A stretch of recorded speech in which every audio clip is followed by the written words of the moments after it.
Yeah, we just keep losing your audio. So um, let me bring Claire Khaw in, and Halsey, if you can, just hang up and come back in. Claire, anything you've heard that you want to comment on? I just the comment your on your title about who determines the winning narrative, and I suppose for people who claim to believe in God, it must surely be the divine narrative of redemption after repentance. So those who believe in God have the winning narrative. Is that what you're saying? Well, those who believe in God would have to believe that God will dispose of affairs in a um, way that is morally satisfying, even if we're not quite sure what he's going to do. And I believe I have a theory about the whole thing. Well, I do have a theory, and I'm just basically saying that Christianity is the the problem, and both at a political level and in a theological level, because it's idolatry. So if God exists, he'll be annoyed at the idolatry of worshipping an executed blasphemer. And if God doesn't exist, it will be the reason why the West is in decline is because they don't have an official moral system, at least maintaining minimum standards of sexual morality, ensuring most parents are married parents. And that is a cause of degeneracy and decline, which can only be corrected by secular Quranism or Islam. So, are there any parts of the world where you see them on a positive trajectory? What you mean Muslims? Any part of the world? Well, we know that the Iranians got their country back, and they are the most powerful Islamic state in the world. And well, I mean that's all I can say really. And as for the other Muslim countries, they don't follow their religion properly. But then the solution to not following your book of rules properly is to follow it better next time. It's like a recipe book that you don't bother reading or following. So, is there anything that you want to say that is not a repetition of secular Quranism?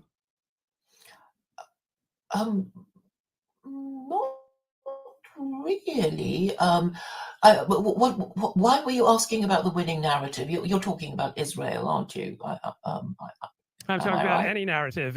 When a major event happens, you'll quickly notice that there's a very similar emotional tone and a very similar narrative that is dispensed from the mainstream media, whether it's from the BBC or the New York Times. And I'm just wondering, why is there usually one dominant narrative for almost every major event?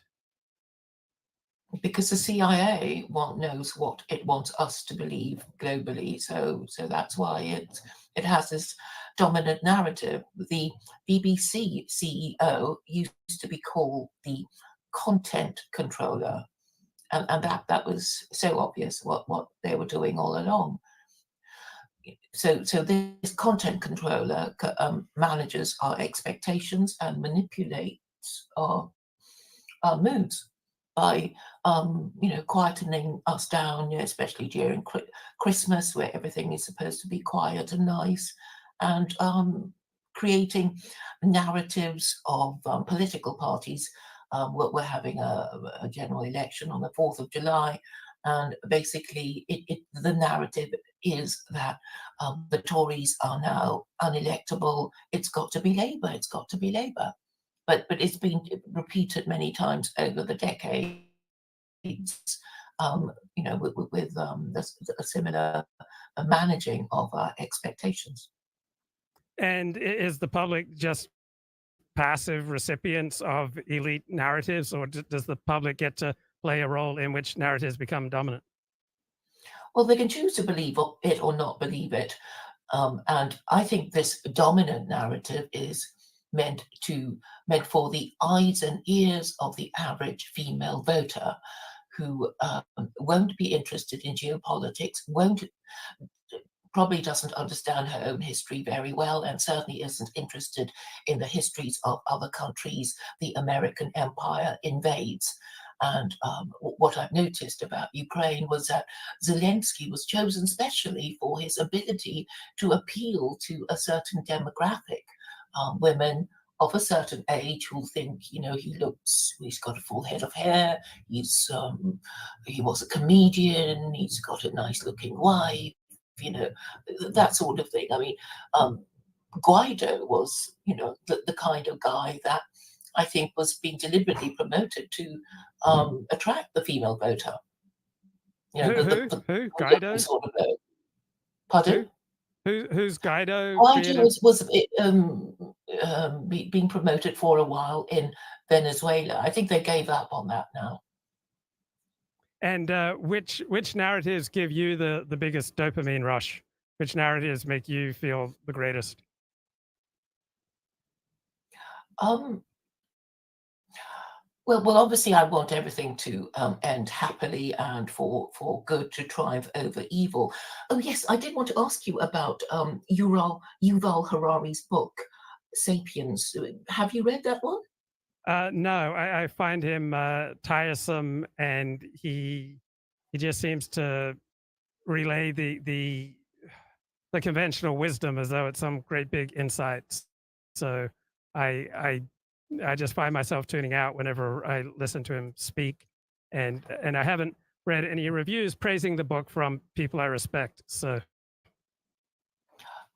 Yeah, I haven't read the book either, but he seems to be saying something quite important from the Wikipedia entry of his book that I read, which is that people believe what they want to believe, and basically, human history has been people making up stories about themselves and their group and living their lives to make it come true, the fake it till you make it strategy for people's preferred narrative. What do you think about that, Luke?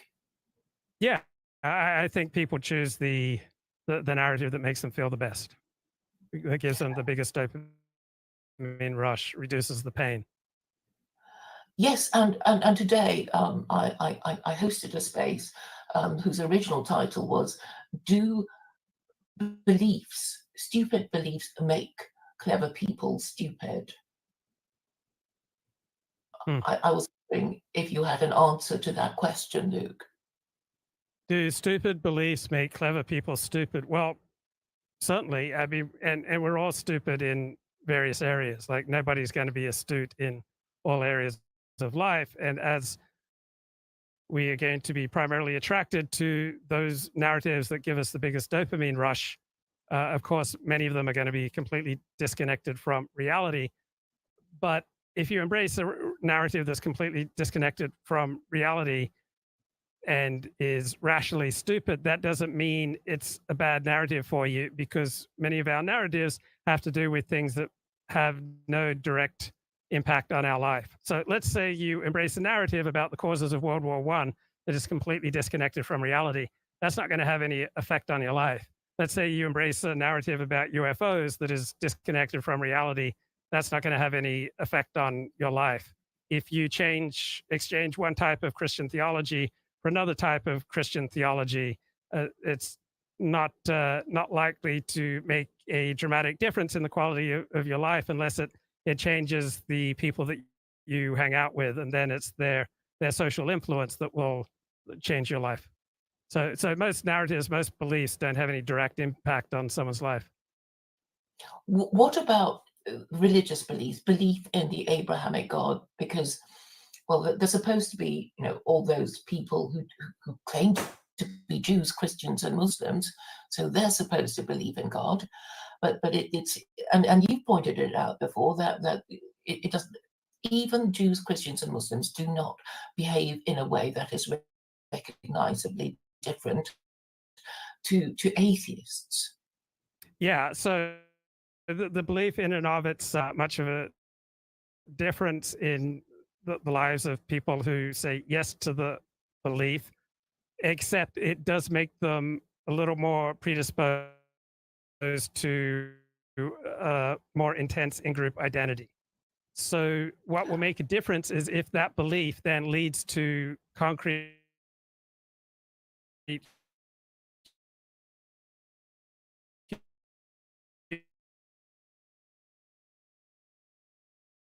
human connections, and then th- those will believe in God in a Christian sense.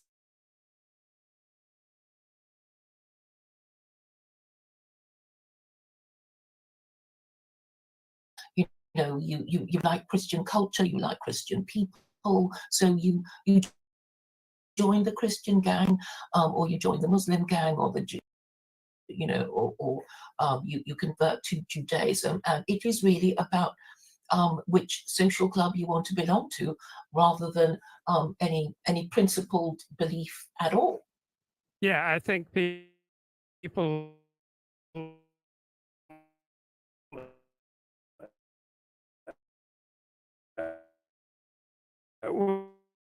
we're living in a secular years ago. Most people are not abstract thinkers. They're not going to think deeply on matters of theology or religious principle, and so their religious affiliation will affect them, you know, primarily on the basis of identity and the personal connections that they make or fail to make. So if you go to a church and you don't have several friends there, you're going to abandon that church. On the other hand, if you go to a church or a synagogue or a mosque and you have half a dozen friends there, you're going to persist. And in all likelihood, if you attend frequently, those relationships are going to become among the most important in your life. And so you will protect them, and you will seek, in protecting those relationships, to conform your life, at least outwardly, to what your most important friends expect from you. Yes, but um, on the subject of religious principles, or just any principle, aren't we, at the end of the day, logically supposed to say that we're prepared to die for our principles? Well, that's just not the way the world works. I mean, very few people are willing to die for their principles. I think what you find is that people are willing to die for their family or for their closest friends. So Americans who fought in World War II, they weren't primarily driven by ideology or by promoting democracy. They were primarily driven by their connection with the soldiers that they fought with. It was those relationships that were the primary thing that shapes them. And so too, with your typical Christian, Jew, and Muslim, they are primarily driven by their closest relationships. If those closest relationships come out of a house of worship or a religious schooling, then they're going to be incentivized to conform their behavior with that which will enable these relationships to keep going.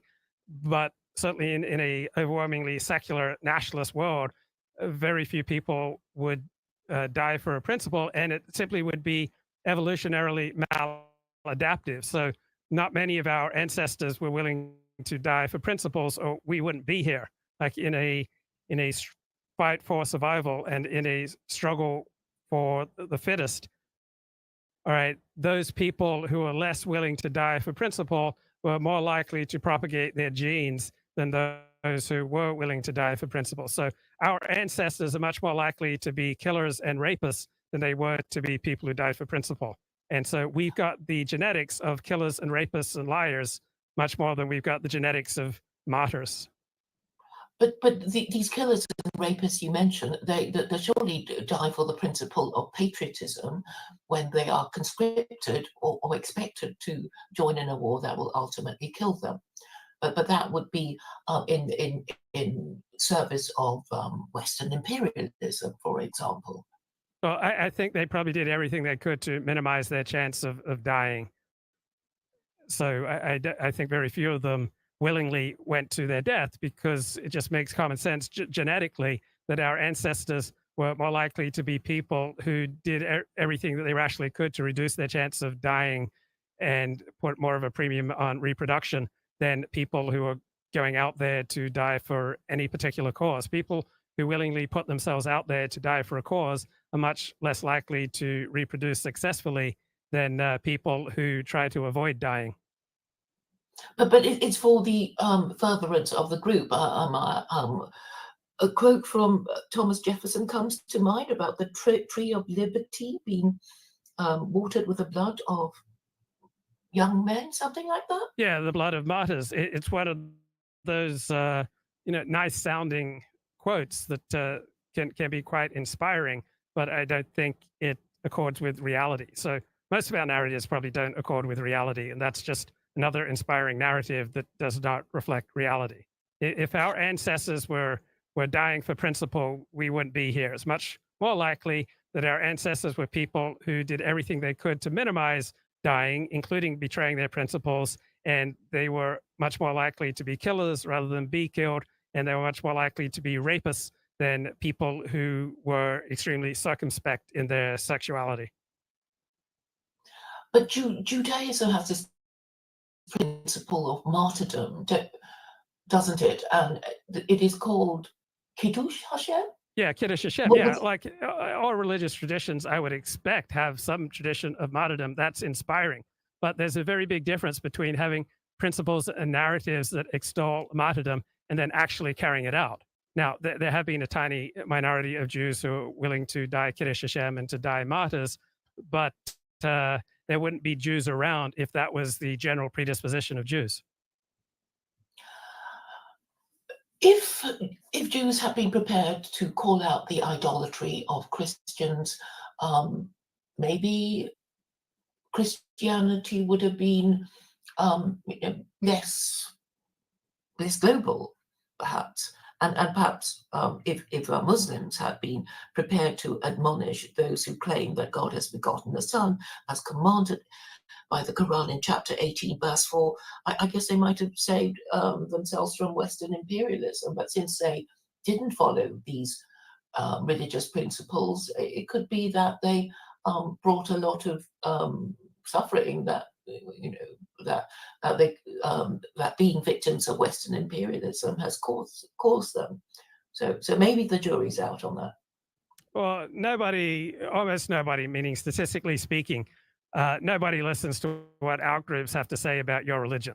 So I remember growing up as a Christian, the idea that the people around me gave a fig what Jews said about idolatry was just completely inconceivable. Nobody cared what anyone outside of their particular religion said. And so as a convert to Orthodox Judaism, no Orthodox Jew gives a fig what any non-Orthodox Jew says about God and religion, let alone what a Christian or a Muslim says.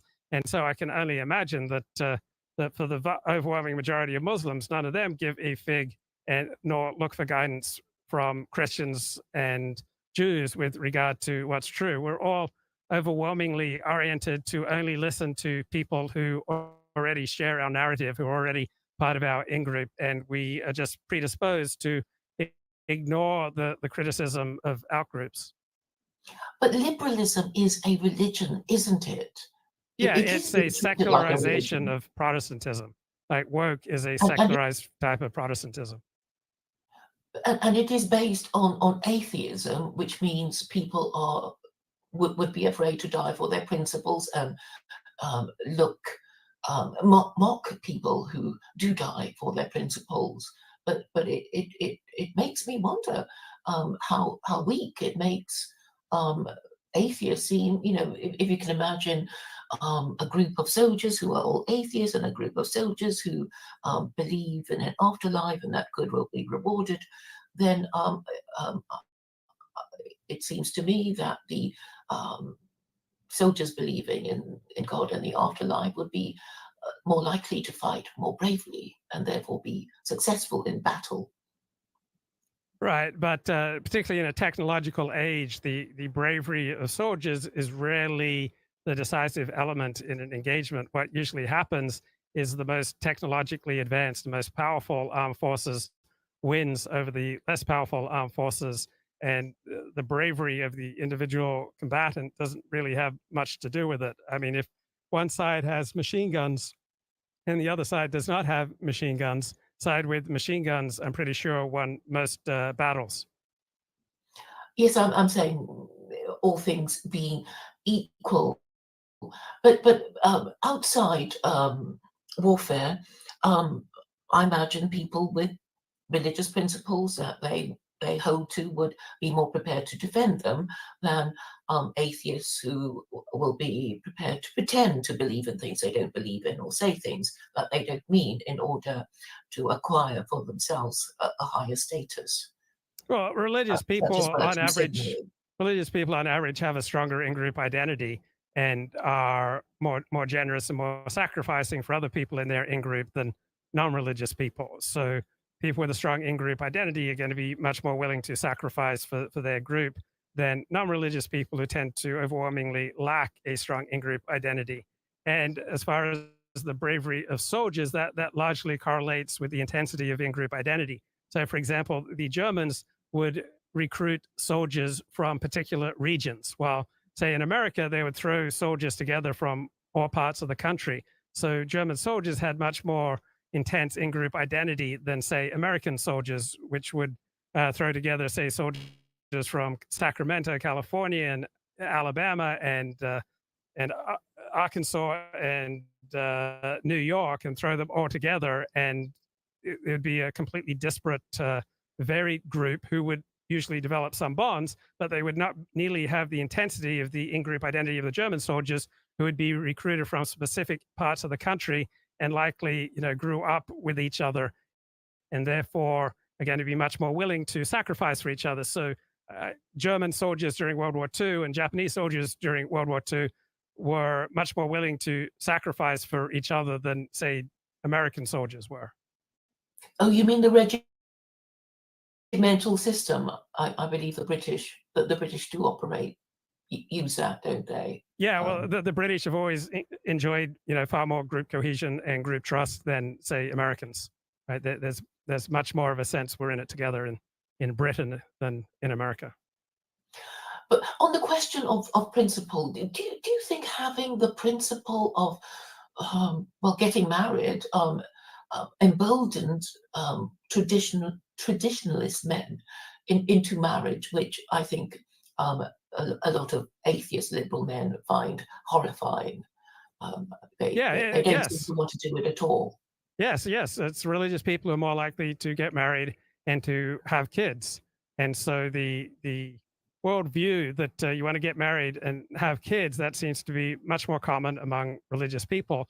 So I think people essentially choose their sex lives, and then they build their religiosity or lack thereof, depending upon the type of sex life that they intend. So if you want to grow up to have a monogamous marriage and children, you're much more likely to be religious. If you intend to have a promiscuous sex life, you're less likely to be religious. So people decide, what kind of sex life they're going to pursue, and then they choose religion or secularism depending upon how they want to direct their sexual urges. Yes, they choose their life first, and then Yeah, choose an ideology to fit in with their yeah, option. Hmm. yeah. I And think it obviously comes from that like a precognitive part of ourselves. We have, precognitive drives, and then we'll choose a hero system or a religion or lack thereof to suit these very strong drives. yes, yes. You may know that my regular streaming partner is Vincent Bruno, who's an ex Jehovah's Witness. But I think, well, even people who are openly gay may have the desire to believe in the Abrahamic God. Yeah, but very rarely. I mean, overwhelmingly, people who identify as gay hate Judaism, Christianity, just as Christianity and Judaism are strongly opposed to homosexuality. So they're pretty much mirror images of each other. If you primarily identify as Christian or as Jewish, you're going to have a strong opposition to homosexuality. If you identify as homosexual, you're going to have a strong opposition to Judaism, Christianity. And those who don't have that strong opposition, they're notable because they are the exception that proves the rule. Yes, I see that in India too. I mean, they're all brown, but obviously one worships idols and the other dislikes likes the idea of worshipping idols. It reminds me of ancient Athens and ancient Sparta, where they had, although they were the same race and worshipped the same deities, they had a very different idea of governance, with the Athenians practicing direct democracy and the Spartans something else. Yeah, the Spartans essentially had a society that places the highest value war and the readiness to go to war, and the Athenians had a different hero system. Yes. Why do you call it hero system? It um instead of Uh, moral system? I'm curious about that. uh, I got it from a book called what is it? The Fear of Death. I'm trying to. Is it the denial? Is it the denial of death? I don't, what's the yeah, Ernest Becker. So he wrote a book called The Denial of Death, and the one point of the book was that our deepest fear is insignificance. And so that aligns with my pre-existing worldview that our strongest drive after survival is for status. And so to ward off a feeling of insignificance, we all subscribe to some kind of hero system, some kind of system that we're a part of, so that our individual lives are not insignificant, but we're really part of something that transcends our individual lives, that goes on after we die, that we're part of something that's eternal and transcendent and magnificent. And we usually get this system from our community. And this system tells us what's heroic and what's cowardly, what's good and what's evil. And even if you're secular, you still have a hero system. Like even if you're an atheist, even if you're a relativist, even if you're postmodern, you can't help but have instincts that view certain things as evil and certain things as good. And so hero system seems to work for people who deny objective morality, because even however philosophically, rationally you deny objective morality, you still can't help but live as though there is such a thing as objective morality. And we're all hardwired to need some kind of system that gives our lives transcendent meaning. And so if you're a scientist, right, you probably get your transcendent meaning for being part of this heroic system of uncovering truth. And so you see the system is going on after your death, and you're part of this system that removes ignorance from people and shows them, a wiser way to live. And if you're Christian or if you're Australian, all right, I grew up in Australia, and there was this widespread notion in Australia that if you weren't Australian, you didn't matter. And so there was a particular hero system simply in being a secular Australian. So from secular to religious, from communist to capitalist, from doctor to painter, hero system just seems to fit what drives people, a system that includes morality but is not confined to morality. Recently, you tweeted about the use of the word problematic. Were you thinking of Duvid? Because he uses the word a lot, but then I know a lot of other people use the word a lot. No, I wasn't thinking of Duvid at all. I was thinking of an academic who I really enjoy. He's Aaron W. Hughes. He's quite an esteemed academic in the field of both Judaic studies and Islamic studies. I've probably read about 20 of his books. And in some of his books, he starts using the word problematic. And so because it came from someone for whom I had such great esteem, it jarred me as a euphemism, that I think it'd be much better writing to say what the problem is rather than seeking refuge in the term problematic. I suppose people use it because they don't want to seem to be imposing their own standards of morality over other people. Would you say that that could be the reason? Yes, because it's primarily used by academics, and academics are overwhelmingly on the left, and people on the left have an instinct that they have transcended hero systems, that they are simply pragmatic and rational and empirical, and they believe in facts and truth, that they have transcended these partisan hero systems that are an essential function of being on the right, where people are still benighted and medieval and still clinging to their guns and religion. So if people on the left were to be explicit about why they use problematic instead of being more explicit, they would have to face up to the partisan and subjective nature of their own hero systems. And righteous, how do you feel about the word righteous? I think people kind of cringe when you say that word. Well, some people, like secular people and academics, loathe the word righteous, but they have their synonyms that make them feel good, like inclusive or empirical or rational, or their sense of identification with those who use the word problematic. So we use different words, but the words and the particular narratives, are employed by people to get a dopamine rush and to ward off the feeling of insignificance. But righteous is a word used by people with a more friendly attitude towards traditional religion, and problematic is used by usually people on the left or in academia. So this academic you admire, he's an atheist, is he? Yeah, I'm pretty sure he's an atheist, but I admire the quality of his scholarship. I don't admire his atheism. But I believe that every hero system and every worldview comes with its certain strengths, right? There are reason that certain narratives have perpetuated themselves for hundreds and thousands of years, and that's because they have conferred an evolutionary advantage. So there are areas of life where I believe the atheist is going to see things more clearly than the believer. Then there are other areas of life where the believer is going to see things more clearly than the atheist. There are going to be areas in life where a left wing perspective is going to be more adaptive to the circumstances. And there are other situations in life where a right wing traditionalist approach will be more effective. In some circumstances, a communist approach is going to be more effective. In other circumstances, a xenophobic right wing dictatorial approach will be more effective. So I recognize that different hero systems come with different advantages. Recently, also, you tweeted about masculinity.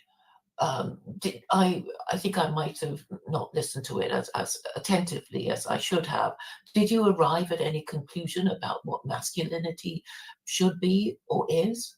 Well, I think what it is measured by how much income you can bring down if you can do it in a legal and upstanding manner to provide for your family, right? That is the bottom line of how masculinity works in the real world. So if you are unable to bring in sufficient income to properly take care of a spouse and a kid and kids, or if you don't have a spouse and children, then you're not regarded as masculine. You have an Or emasculated, marriageable, right? or Yeah, you're not marriageable by marriageable the and woman. you're not masculine. So the primary purpose, given that the state overwhelmingly has a near monopoly on violence, so you're not usually called upon to defend your family from physical violence. So the overwhelming definition is, can you provide for a family, and how well can you provide for your family? Yes. So I going back to what we were saying earlier about righteous, I mean, I would say righteous means principled, but these days, if you stick to your principles, you are mocked for probably being an extremist or a radical or a fundamentalist, all bad words. But all you're doing is trying to stick to your principles, which, if they go against the state, will get you called names. But with regard to men and masculinity, surely the most important principle of masculinity is the requirement to defend property, territory, women, and children. And if they don't, if they're mostly atheists who are bachelors or gay or transgender, then they won't be defending their territory or their women or their children. And this, I think, is the real danger of atheism, in my view. They will all run away because they would not be living with any women or children because they wouldn't have any, and that may explain why the older civilizations still claim to have some kind of religion. Right. Well, it's very rare that a man is called upon to physically defend his spouse and his children. On the other hand, it is the normal thing that a man is called upon to provide for his spouse and children. So the state has the overwhelming uh, near monopoly of violence. So it's quite rare that men in the United States or England or Australia are called upon to literally take up arms to defend their family. Well, I was just thinking, if a wife, when she heard something downstairs, and told her husband to investigate, and he refused, it might make her want to divorce him. Perhaps, I don't know. She might Oh be no, so disgusted. I think you're right, and but women are pretty good at twigging these sort of things. So she would have detected his cowardice in him, very early on, and so I doubt that it would be a revelation. Like women are pretty good at detecting whether a man is there is putting a priority in providing and protecting for her. Just like we detect all sorts of traits, whether a man is likely to cheat on you, whether a man is likely to treat you honorably, whether a man is likely to conduct himself in an esteemable fashion so that he has the respect of the people who are important to you. I think women get a sense of these things very quickly, Mhm. and far more often than a man is going to be called upon to physically defend his wife in the situation you just described. From date one, he is going to be called upon to financially provide for her. And a man who is cheap or simply unable to provide for her from date one is going to be at a sizable disadvantage in attracting her affection. And so that's why I think it's the ability to provide that is the overwhelming measure of masculinity. Well, in peacetime, certainly. Um, but I was also thinking of deserters in war. So if you're in a war situation, a, a man, just one man turns up in a soldier's uniform, there'd be so many assumptions made about him that he must have deserted, and everybody is to shun him, and he's probably dangerous because Yeah, he's no yeah. longer attached to to the people he's supposed to be attached to. Right. I mean, all groups develop hero systems by which those who shirk their responsibilities, particularly those responsibilities that cut against your individual advantage, and so people have to be shamed to to act for their community against their individual advantage, and so all groups have ways of directing scorn towards those who are freeloading. Mhm. Hmm. So I have a question for you. At what age did you notice your female charms and the power that they gave you start to diminish? Um, I know you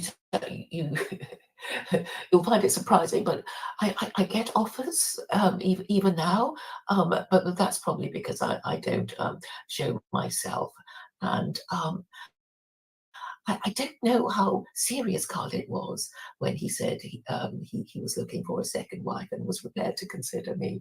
Um, I don't know. I don't. Okay, women are more fussy than men, and men, I suppose.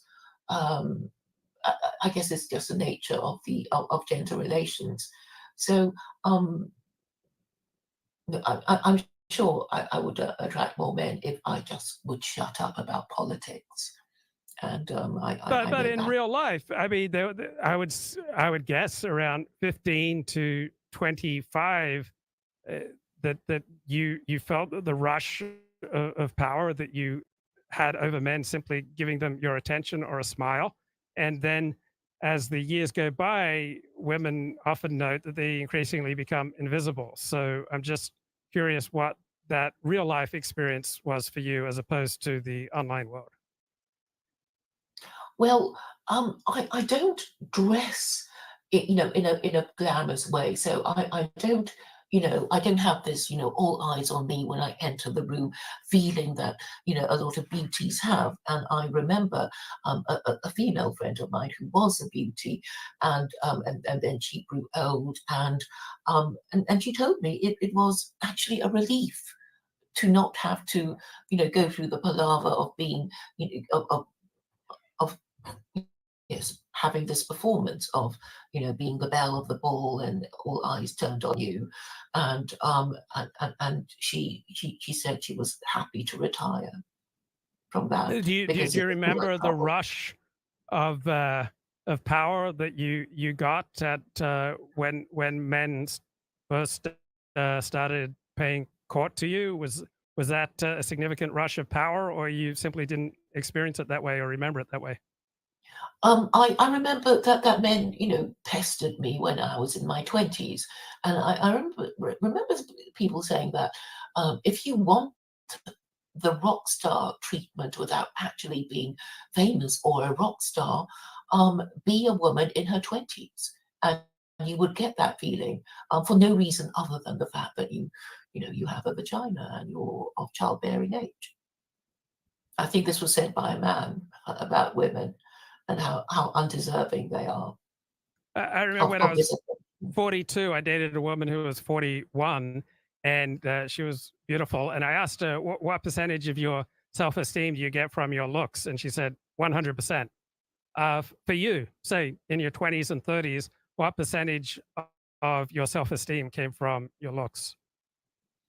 Um, I suppose I didn't really think of myself as being that attractive, and um, so I actually I didn't appreciate it that much at the time. So I might look at pictures of me in my 20s, and I think, oh, that I looked all right then, and it wasn't my thing, and my mind was on other things. And so I guess at that age, I didn't really make as much of myself as I could have done. But I suppose at the end of the day, I did all right.